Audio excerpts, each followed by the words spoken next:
Student, आइए आज हम कैपेसिटर का नेक्स्ट लेक्चर लेके आए हैं। जरा ध्यान से समझना है, फिर आगे बढ़ना है।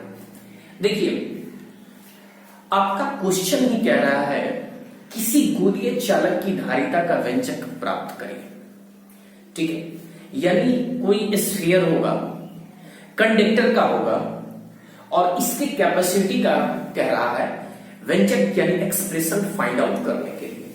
तो आइए प्यारे बच्चों, पहले फिगर को देखना है, समझना है, फिर आगे बढ़ना है। तो देखिए, किसी गोलीय चालक की धारिता, तो पहले देख लीजिए। सबसे पहले आप फाइंड आउट कर रहे हैं स्फीयर का और स्फीयर की कैपेसिटी का। तो देखिए, मान लीजिए कि ये आपका कोई स्फीयर, सपोज करिए, सॉरी चलिए, मान लीजिए कि ये आपका कोई स्फीयर है। ठीक है, और जब ये स्फीयर है तो इसका रेडियस कुछ ना कुछ होगा। ठीक है, और सेंटर भी कुछ ना कुछ होगी। तो मान लिया सेंटर पॉइंट इसका वो है और इसकी रेडियस जो है वो कैपिटल आर। ठीक है प्यारे बच्चों, तो देखिए बबुआ, क्वेश्चन कह रहा है कि किसी गोलीय चालक की धारिता का व्यंजक प्राप्त करिए। ठीक, तो एक कंडक्टर है जो बिल्कुल स्फीयर जैसा गोला है। ठीक है, इसका सेंटर मान लिया वो है और इसकी रेडियस कैपिटल आर है। अब देखिए, पिछले लेक्चर में हम आपको बताए हुए हैं कि जब चार्ज देंगे तो ये पोटेंशियल को जनरेट करेगा, यानी चार्ज जो है ये पोटेंशियल के डायरेक्टली प्रोपोर्शनल होता है। तो आइए प्यारे बच्चों, मान लिया इस पर हम चार्ज रख रहे हैं कितना, तो प्लस क्यू। याद रहे, जैसे ही इस पर हम चार्ज रखेंगे, ठीक है, तो चार्ज इस तरह से इसके पृष्ठ पर यानी सतह पर क्या हो जाएगा, तो फैल जाएगा। इस तरह से इसके पृष्ठ पर चार्ज फैल जाएगा। ठीक है, याद रहे हम बताए हुए हैं कि जैसे ही चार्ज रखेंगे तो पॉजिटिव चार्ज से इलेक्ट्रिक लाइन ऑफ फोर्स यानी विद्युत बल रेखा लंबवत बाहर निकलती है। ठीक है, तो जैसे इस स्फीयर पर चार्ज हम लोग रखेंगे, ठीक, तो यहां से विद्युत बल रेखा जो है, सॉरी गड़बड़ हो गया, यहां से विद्युत बल रेखा इस तरह से क्या हो जाएगा, तो बाहर निकलेगा। यहां से विद्युत बल रेखा इस तरह से बाहर निकलेगी।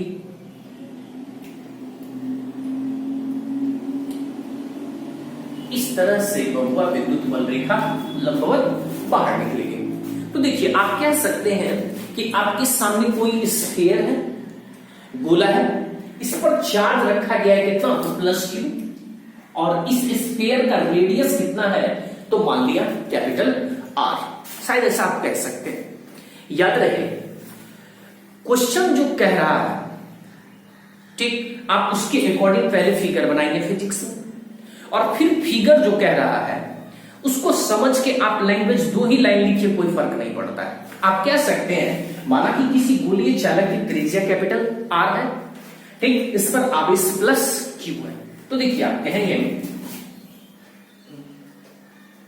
माना कि किसी गोलीय चालक की त्रिज्या कैपिटल आर एवं आवेश प्लस क्यू है। तो देखिए, वही चीज हमने लिखा है जो आपका फिगर कह रहा है।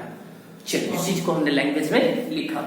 याद रहे प्यारे बच्चों, चार्ज जैसे ही देते हैं तो ये पोटेंशियल को फाइंड आउट करता है। तो सबसे पहले देखिए, हम लोग कहेंगे वी नो दैट, जिसका मीनिंग होता है हम लोग जानते हैं कि, याद रहे प्यारे बच्चों, पोटेंशियल चार्ज देंगे, ये पोटेंशियल को जनरेट करेगा। याद रहे, पोटेंशियल को जनरली डिनोट करते हैं वी से, और वी का फार्मूला हम लोग पढ़े हुए 1/4 pi epsilon naught epsilon r into q by r. ये फार्मूला आपने पढ़ा है।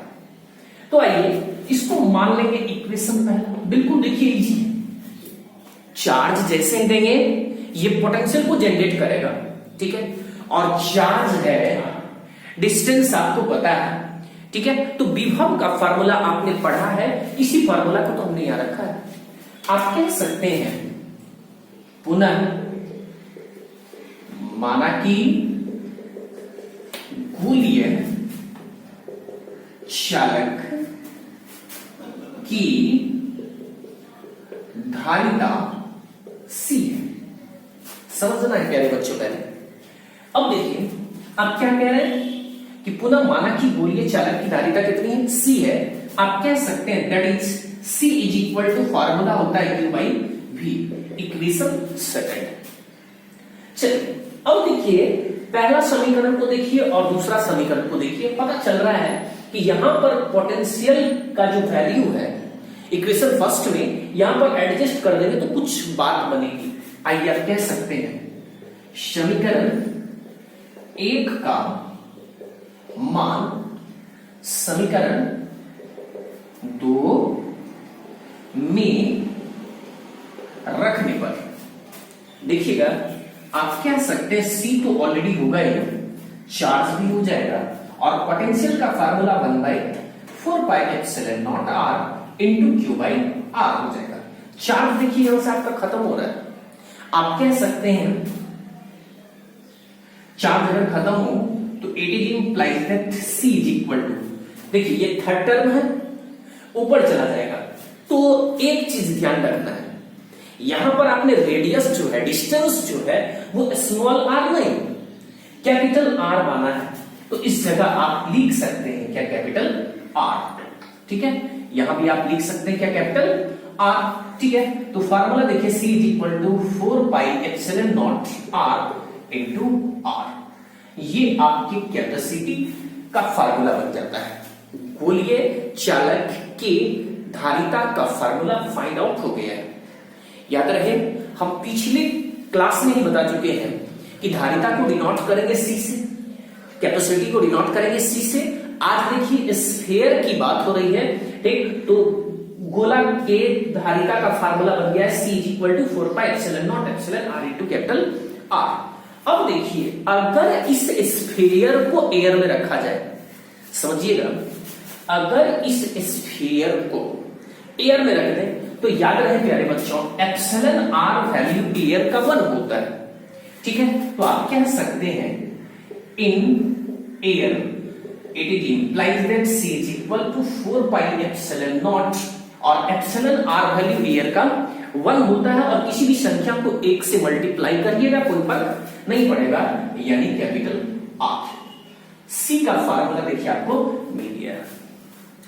देखिए फिजिक्स का जो भी फार्मूला है, ठीक है, आप उसको बेहतरीन तरीका से समझ लेंगे, थ्योरी को समझ लेंगे तो न्यूमेरिकल बनाने में आसानी होगी आपको। तो देखिए C का फार्मूला आपको मिल गया। अब देखिए प्यारे बच्चों आप इसको ऐसा भी कह सकते हैं, it is implies that C तो होगा, ये आपका कांस्टेंट है, नियत है, ठीक है, तो आप इसको ऐसा ये भी कह सकते हैं और R भी कह सकते हैं, कोई प्रॉब्लम नहीं होना चाहिए। अब देखिए हम लोग इसको ऐसे भी तो लिख सकते हैं C डायरेक्टली प्रोपोर्शनल R, ऐसा भी आप लिख सकते हैं। अब देखिए अगर आप C डायरेक्टली प्रोपोर्शनल R कहें, ठीक है, तो या तो आप ये कहिए या तो फिर ऐसे कहिए, कोई फर्क नहीं पड़ता।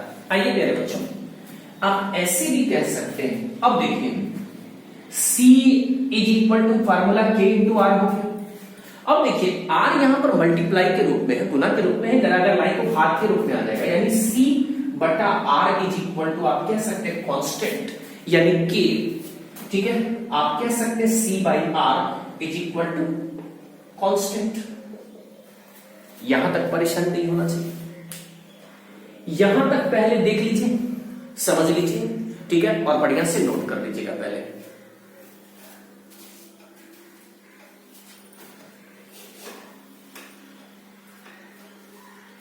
चलिए आइए, प्रॉब्लम नहीं होना चाहिए। चलिए केवल फिगर को मिटा देता है।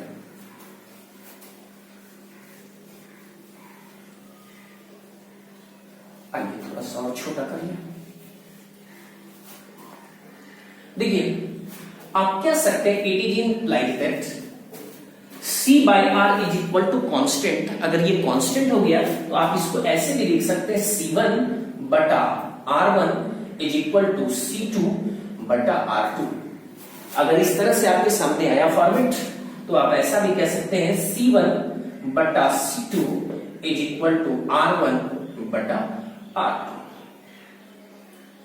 चलिए देखिए, अगर एक से अधिक स्फीयर गोला कंडक्टर का दे दिया, ठीक है, तब आप अगर रेशियो से रिलेटेड क्वेश्चन आपको दे दे, न्यूमेरिकल दे दे, ठीक है, अगर कैपेसिटी का रेशियो दे दिया है, रेडियस का कहेगा क्लियर करने के लिए, तो आप आराम से इसको फाइंड कर सकते हैं। अगर कंसेप्ट समझा हुआ है तो बिल्कुल बेहतरीन तरीका से निकलेगा। आराम से देख लीजिए, फिगर बिल्कुल इजी था।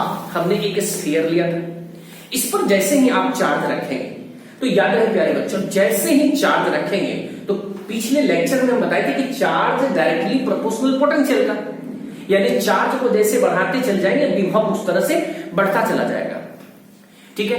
और इससे पहले आप इलेक्ट्रिक चार्ज और इलेक्ट्रिक फील्ड में बेहतरीन तरीका से पढ़े हुए हैं कि पॉजिटिव चार्ज से विद्युत बल रेखा लंबन बाहर निकलते हैं, ठीक है। तो एक स्फीयर लिया हमने, उसका सेंटर पॉइंट O माना, उसका रेडियस कैपिटल R माना, जैसे इस पर चार्ज दी थी विद्युत बल रेखा लंबन बाहर निकली, ठीक, उसको हमने दिखा दिया। जो फिगर में किया वही आपको लैंग्वेज में करके दिखाए हुए हैं। कैलकुलेशन में जैसे ही गए तो मात्र एक चीज याद रखना है प्यारे बबुआ, कि जैसे चार्ज देंगे तो पोटेंशियल फाइंड आउट होगा, ठीक। और पोटेंशियल का फार्मूला आप पढ़ चुके, जो हमने यहां पर लिखा है।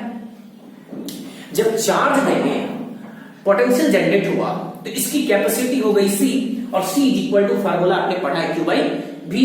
एकदम केवल वैल्यू को पुट करिए, आपका फार्मूला फाइंड आउट हो रहा है। केवल यहां से देखिए, केवल सजा दिए हैं, ठीक है। सजाने का अर्थ ये हो गया कि ये कांस्टेंट था, हमने कांस्टेंट का लिया। ये मल्टीप्लाई के रूप में था, एकदम इधर लाए तो डिवाइड भाग के रूप में आ गया, ठीक है। जैसे भाग के रूप में आ गया तो अब देखिए रेशियो के रूप में आपका आंसर फाइंड आउट हो गया है, C1 बटा C2 is equal to R1 बटा R2। तो आइए कैपेसिटी ऑफ कंडक्टर या कैपेसिटर में आपको पहला थ्योरी, जो कि पिछले लेक्चर में केवल हमने डेफिनेशन को बताया था, ठीक है, और ये आपका पहला थ्योरी है। इसको बेहतरीन तरीका से देखते रहेंगे, इससे रिलेटेड न्यूमेरिकल आपसे बनता रहेगा, ठीक है। तो अगली मुलाकात फिर नेक्स्ट लेक्चर में। धन्यवाद, आज इतना तक।